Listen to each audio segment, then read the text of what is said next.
ابتدا من باید این کابل پراپی که تو دست من مشاهده میکنید رو بهتون معرفی کنم. این کابل پراپ همون کابلیه که توی ویدیوی قبلی طریقه ساختش رو توضیح دادم. میتونید از لینک زیر همین ویدیو برید و اون آموزش ساخت کابل رو مشاهده کنید. نمای کلی کابل به این شکله، یه LED فرستنده و گیرنده داخلشه با قطعات خیلی ساده لوله های آبم. اینو من بسته بندیش کردم. مدار داخلیش هم همون مداری که داخل فیلم قبلی توضیح دادم.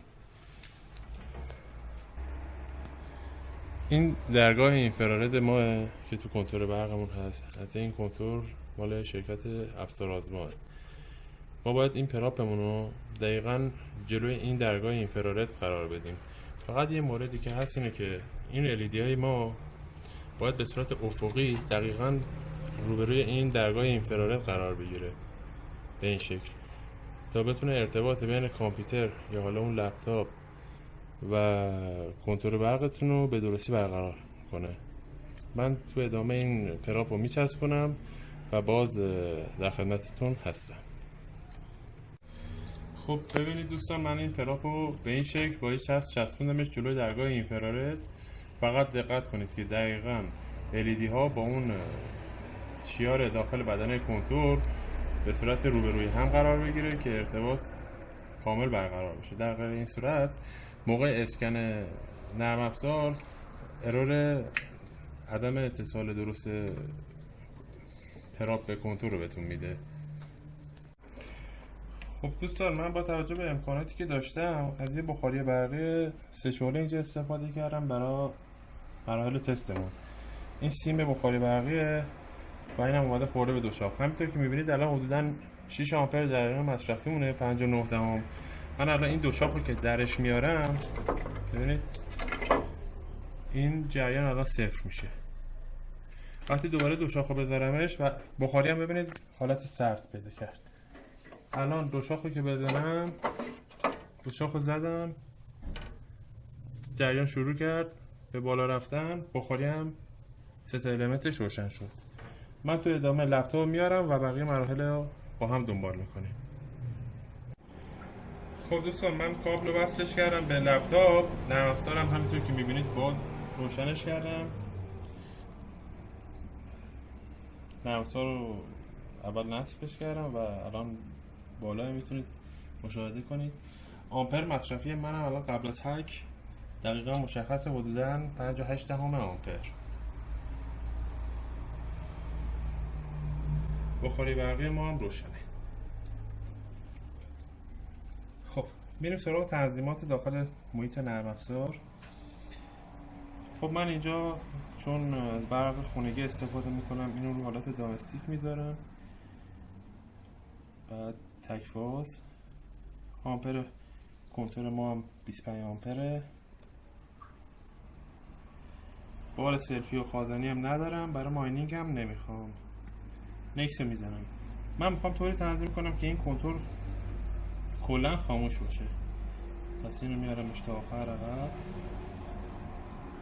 الان کنتور تمام 24 ساعت جریان مصرفی که نشون میده صفره.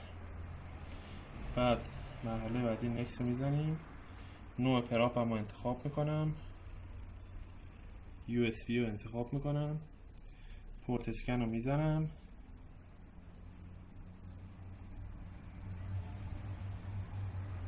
بله. خب اوکی بود. از این مرحله پس کابل ما اتصالش به کنتور درسته. میتونیم الان آپلود رو بزنیم. خب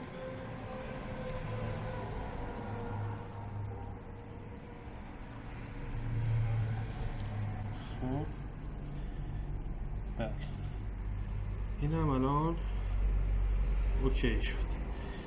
الان حدوداً 30 ثانیه طول میکشه تا آمپر روی کنتور ما صفر بشه و دیتا رو کنتور اعمال شه. ببینیم. حالا بعضی وقتا کمتر بستگی به مدل کنتور داره.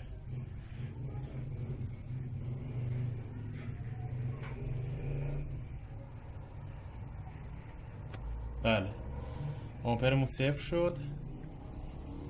میبینید که بخاری برقی ما هم روشنه هنوز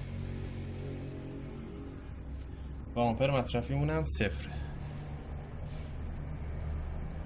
الان کنتور ما هک شد. خب ببینید آمپر ما هنوز کماکان صفره و اینم بخاری برقی ما که هنوز روشنه. آمپر صفر، بخاری برقی هم روشن. چند لحظه صبر میکنیم ببینید بخاری برقی هنوز روشنه.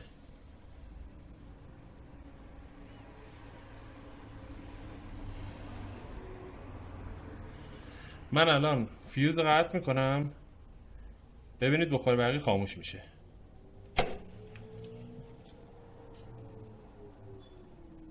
بخاری برقی الان خاموش شد. فیوز رو وصلش میکنم، کماکان ببینید آمپر صفره ولی بخاری برقی روشن میشه.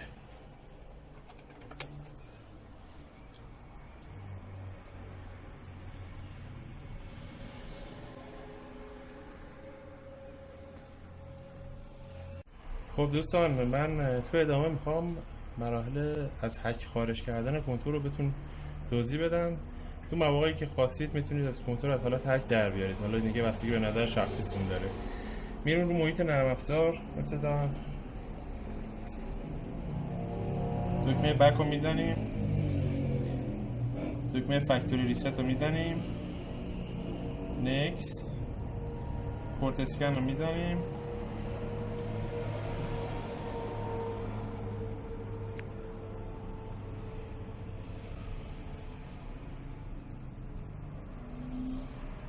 بله آپلود رو میزنیم،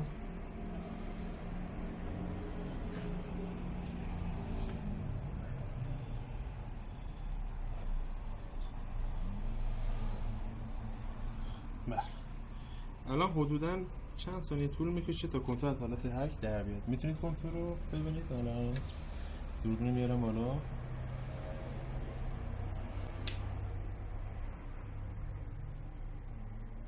بله ببینید 5.9 آمپر. اینم الان آمپری که داره نشون میده. این بخاری